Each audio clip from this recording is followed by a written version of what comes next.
Hello everyone, అందరికీ good evening. అందరు ఎలా ఉన్నారు? అందరు బాగున్నారని కోరుకుంటున్నాను. నేను కూడా చాలా బాగున్నాను అనమాట. సో ఈరోజు మా మ్యారేజ్ యానివర్సరీ. సో ఈరోజు అరౌండ్ 12కి నేను ఒక వీడియో రిలీజ్ చేశాను మా మ్యారేజ్ యానివర్సరీకి సంబంధించి. చాలా మంచి రెస్పాన్స్ వచ్చింది, చాలా మంచిగా రిసీవ్ చేసుకున్నారు, అలాగే మంచిగా విష్ చేశారు కూడా. విష్ చేసిన ప్రతి ఒక్కరికి థ్యాంక్ యూ సో మచ్ అండి. సో ఇలాగే నా ఛానల్ని మీరు సపోర్ట్ చేస్తారని మనస్ఫూర్తిగా కోరుకుంటున్నాను. సో ఇంకా ఎలాంటి ఈవినింగ్ స్టార్ట్ చేయడానికి రీజన్ వచ్చేసి ఎలాంటి ఏం చేసుకోవాలి అని అయితే అనుకోలేదు.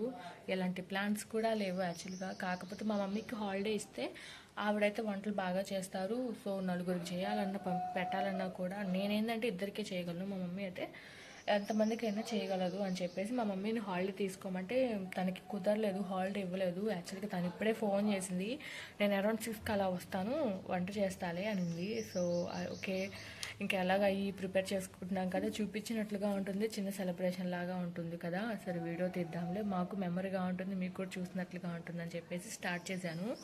సో ఇంకా మా మమ్మీ వస్తే 6కి అలా వస్తే స్టార్ట్ చేస్తుంది వంట అంతా కూడా. ఇప్పుడే లేచి ఇంట్లో చిన్న చిన్న పనులు అన్నీ కూడా చూసుకున్నాను. టీ పెట్టాను పోయి మీద, టీ మరుగుతూ ఉన్నాయి. సో టీ పెట్టేసుకుంటూ ఉన్నాను ఇక్కడ. అమ్మ అరౌండ్ 6కి అలా వస్తానని చెప్పింది.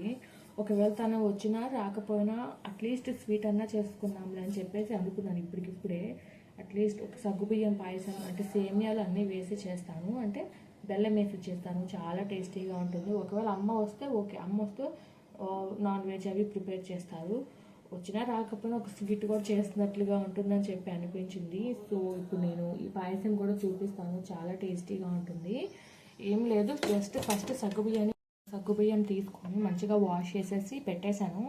సో వాటర్ కూడా పోసేసాను, కావాలంటే నానబెట్టుకోవచ్చు, లేదంటే ఇంకా స్టవ్ మీద పెట్టేసి మంట పెట్టుకోవడమే. సగ్గుబియ్యం టైం పట్టిద్ది, ఒక 10 to 15 మినిట్స్ అలా వదిలేస్తే ఆటోమేటిక్గా అవే ఉడికిపోతాయి కదా. ఒక పక్కన పొయ్యి మీద సగ్గుబియ్యం పెడితే అవి ఉడికిపోతూ ఉన్నాయి. ఈ సైడ్ ఏమో నేను ఇంకా టీ పెట్టుకుంటున్నాను. ఈవినింగ్ టీ అనేది ఇంపార్టెంట్ కదా. సో నేను మార్నింగ్ తాగట్లేదు కాబట్టి ఈవినింగ్ అయితే ఖచ్చితంగా తీసుకుంటున్నాను. యాక్చువల్గా ఏం ప్లాన్స్ అనుకోలేదండి, అప్పటికప్పుడు అనుకొని చేసుకుంటున్నాం అనమాట. మా అమ్మ హాలిడే తీసుకుంటే ఏదైనా చేయించుకుందాము అనుకున్నాము, కానీ అన్ఎక్స్పెక్టెడ్గా మా మమ్మీ కాల్ చేసి ఎవరైనా 6కి అలా వస్తాలే రమ్య, నువ్వు అన్నీ చేసి పెట్టు అని కాల్ చేసింది. సరే ఇంకప్పటికప్పుడు పాయసం చేస్తూ ఉన్నానమాట. మా అమ్మ వచ్చేసరికి అన్నీ రెడీ చేసి పెడదాం అనుకున్నాను. ఇంకా మా వారికి బర్త్డే కూడా నేనేం చేయలేదు, వీడియో తీశాను కానీ అవన్నీ క్లిప్స్ అన్నీ పోయినాయి, డిలీట్ అయిపోయినాయి. ఆ రోజు బర్త్డేకి కూడా ఆయన వాళ్ళ ఫ్రెండ్స్తోనే ఎంజాయ్ చేశారు, ఇంట్లో కూడా నేను అసలు ఏం చేయలేదు. సో అట్లీస్ట్ ఇది ఇవ్వాలన్నా చేసుకుందాం మ్యారేజ్ డేకి అనుకుంటే కుదరలేదనమాట. సో ఎట్లాగో దేవుడు అనుకున్నాడో ఏమో, అన్ఎక్స్పెక్టెడ్గా అమ్మ కాల్ చేయటం, అప్పటికప్పుడు ఇంకా అన్నీ ప్రిపేర్ చేస్తూ ఉన్నాను. సో అట్లీస్ట్ నేను పాయసం అన్నా చేద్దామని. ఈ పాయసం ఈ ఎండలకు కూడా చాలా మంచిదండి. సో వీక్లీ వన్స్ అలా చేసుకోవడానికి ట్రై చేయండి. ఈ గ్యాప్లో నేను అవి టీ కూడా పెట్టేసి మా వారికి ఇచ్చేసాను అనమాట. ఒక పక్కనేమో సగ్గుబియ్యం ఉడికిపోతూ ఉన్నాయి, ఇంకొక సైడ్ నేను నెయ్యిలో జీడిపప్పులు, బాదం పప్పులు, అలాగే కొంచెం కిస్మిస్, అలాగే కొంచెం కొబ్బరి, ఎండు కొబ్బరి ఉంది, పచ్చి కొబ్బరి వేసుకున్నా కూడా బాగుంటుంది. నేను ఇంకా 1 by 1 అన్నీ కూడా నెయ్యిలో వేసి ఫ్రై చేస్తూ ఉన్నాను. సో ఇవన్నీ ఫ్రై అయిపోయిన తర్వాత కొంచెం అదే నెయ్యిలోనే సేమియా తీసుకొని లైట్గా సిమ్లో పెట్టుకొని రోస్ట్ చేసుకున్నాను. సో ఇవన్నీ కూడా వేస్తే బాగుంటాయని చెప్పి వేస్తున్నాను అనమాట. సో ఈ పాయసంలో నేను బెల్లం వేస్తున్నాను, మీరు కావాలంటే షుగర్ కూడా వేసుకోవచ్చు. షుగర్ కంటే బెల్లం వేస్తే ఇంకా మంచిది, అందులోనూ ఈ ఎండలో కూడా బాడీ కొంచెం కూల్ అవుతుంది. నేను ఇందులో సేమియా చాలా తక్కువ వేస్తున్నాను, సగ్గుబియ్యం ఎక్కువ వేస్తున్నాను. సో టైం లేక, అంటే పిల్లలకి కూడా స్నానాలు అవి చేంజ్ చేశాను కదా, ఇంకా టైం లేక నేను టీ తాగుతూనే చేసేస్తున్నాను అనమాట. ఇంకా సగ్గుబియ్యం ఆల్మోస్ట్ ఉడికిపోయాయి, చాలా దగ్గర పడిపోయినాయి కదా. ఇంకా ఈ టైంలోనే మనం ఇక్కడ ఫ్రై చేసి పెట్టుకునే సేమియా కూడా వేసుకోవాలి. ఆల్మోస్ట్ సేమియా అందరూ ఒకేలా చేస్తారు. సో నాకైతే ఫస్ట్ నుంచి మా మమ్మీ చేసే విధానమైనా మా అత్తయ్య గారైనా ఇలాగే చేస్తారు, నేను వాళ్ళని చూసి నేర్చుకున్నాను. సో ఇంకా సేమియా కూడా కొంచెం దగ్గర పడి ఉడికిపోయిన తర్వాత ఇక్కడ నేను బెల్లం కూడా యాడ్ చేస్తున్నాను. సో బెల్లం కూడా వేసేసి అది మరీ ఈ గ్యాప్లో పాలు కూడా తెప్పించేసి పాలు కూడా మరగబెడుతున్నాను.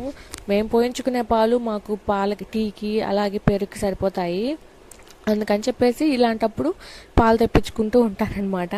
సో ఇంకా పాలు కూడా చుక్క నీళ్ళు కూడా పోయకుండా చిక్కటి పాలే పోస్తాను నేను, ఎందుకంటే పాలు పోస్తే టేస్ట్ అంత బాగుంటుంది. కొంచెం ఈ గ్యాప్లో కొంచెం ఉప్పు కూడా వేస్తున్నాను సేమియాలో. ఉప్పు వేస్తారా అంటే చాలామంది వేయరు, మా అత్తయ్య గారు వేస్తారు. వేస్తే ఒక టేస్ట్ వస్తుంది, వేయకపోతే ఇంకోలా ఉంటుంది. వేస్తే కూడా చాలా బాగుంటుంది. యాలక్కాయలు ఖచ్చితంగా వేసుకోండి, మంచి ఫ్లేవర్ని ఇస్తాయి. సో ఇంకా బెల్లం అంతా కూడా కరిగిపోయిన తర్వాత మనం ఫ్రై చేసి పెట్టుకున్న డ్రై ఫ్రూట్స్ కూడా వేసుకోండి, చాలా బాగున్నాయి. తింటూ ఉంటే వెళ్ళిపోతూ ఉన్నాయి అనమాట. సో ఇలా వంట చేసేటప్పుడు తినేవాళ్ళు ఎంతమంది, నేనైతే తింటూనే చేసేస్తాను సగం వంట. సో ఇంకా ఆల్మోస్ట్ దగ్గర పడిపోయిన తర్వాత ఇక్కడ పాలు కూడా మరిగిపోయాయి కదా, ఇంకా పాలు కూడా తీసుకొని పోసుకోవటమే. నేను ఆల్మోస్ట్ 1/2 లీటర్ కొంచెం కొంచెంగా చూసుకొని పోసుకున్నాను. ఎంత టేస్టీగా ఉందో, చాలా బాగా కుదిరిందని కూడా చెప్పారు. ఒక సైడ్ ఇంకా మా అమ్మ వచ్చేసరికి నేను పిల్లలకి వంట అయిపోయింది. ఇక్కడ నేను సగ్గుబియ్యం పాయసం కూడా చేసేసాను. సగ్గుబియ్యం పాయసం అయిపోయేసరికి నేను పిల్లలిద్దరికి స్నానాలు కూడా చేయించేసాను. పాప ఎవ్రీథింగ్ మా మమ్మీయే చేసింది. వచ్చి చికెన్ కట్ చేసుకోవటం కానీ కూరగాయలు అన్నీ కట్ చేసుకొని బాగా కుదిరాయి వంటలు. ఇంకా పిల్లలకి నేనైతే ఫుడ్ పెట్టేసి బజ్జో కూడా పెట్టేశాను అనమాట. ఎందుకంటే పిల్లలకి ఏది ఏమన్నా వాళ్ళకి టైంకి ఫుడ్ పెట్టుకొని పడుకోబెట్టేసుకోవాలి. సో దగ్గరగా ఉన్న మా అమ్మ వాళ్ళకి, మా పిన్ని వాళ్ళందరికీ కూడా కొంచెం కొంచెంగా పెట్టి పంపించాను, ఎందుకంటే అన్ఎక్స్పెక్టెడ్గా అనుకున్నది కదా. సో కేక్ కటింగ్ అంటూ ఏమీ లేదు, చాలా సింపుల్గానే ఇంట్లో అప్పటికప్పుడు అనుకొని చేసుకున్నాం. అయినా కూడా వంటలు చాలా బాగా కుదిరాయి. సో అందరం తృప్తిగా తిన్నాం అనమాట. చాలా బాగా అనిపించింది. ఈసారి కొంచెం ప్లాన్ చేసి ఏదైనా చేయాలి అని అనుకున్నాం, ఇద్దరం కూర్చొని మాట్లాడుకున్నాము. ఇంకా డిన్నర్ అయితే ఫినిష్ అయిపోయిన తర్వాత కొంచెం పాయసం తాగేశాను. ఐ హోప్ మీకు ఈ వీడియో నచ్చిందని అనుకుంటున్నాను. మా వెడ్డింగ్ డేని ఇలా సింపుల్గా చేసుకున్నాం. వీడియో నచ్చితే లైక్ చేయండి, సబ్స్క్రైబ్ చేసుకోండి. బాయ్.